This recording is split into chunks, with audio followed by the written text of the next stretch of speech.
کے الاٹمنٹس جو ہیں وہ کہا جا رہا ہے قبضہ ہوا تھا, نالے پہ پوری بلڈنگ تعمیر ہو گئی, کیا کیا جائے گا اس کا پھر؟ آپ یہاں کھڑے ہیں نا, آپ ابھی میرے ساتھ کیمرہ لے کے چلیں, نالا یہاں سے 100 فٹ دور ہے, وہ شارع فیصل پہ چل رہا ہے, یہاں پہ کوئی نالے کی مجھے نشاندہی بتا دیں.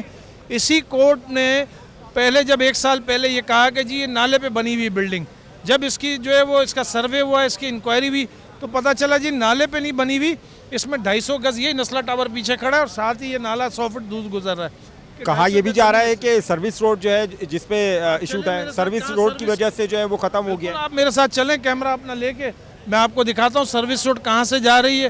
یہ الائنمنٹ پہ بلڈنگ ہے, وہاں سے الائنمنٹ پہ بلڈنگ ہے. کوئی ایک تو وائلیشن بتا دیں. فیصلہ تو یہ دیا گیا نا کہ 783 گز الاٹ ہوئی, اس کے بعد 1100 گز پہ اس کو بنایا گیا. تو 1100 گز کی کس نے؟ سندھی مسلم سوسائٹی نے. انہوں نے ان سے پیمنٹ لی. یہ 1958 کا کیس ہے جب یہ شارع فیصل کی الائنمنٹ ہوئی, ری الائنمنٹ, اس میں ایکسٹرا لینڈ. آج ایکسٹرا لینڈ آپ کو کون سی ایسی سوسائٹی ہے, کون سی ایسی بات ہے تنویر ان سے کہیے کارنر پلاٹ میں نہیں ہوتی, سب جگہ ہوتی ہے. اس کا مطلب ہے پورے پاکستان کی بلڈنگیں توڑی جائیں.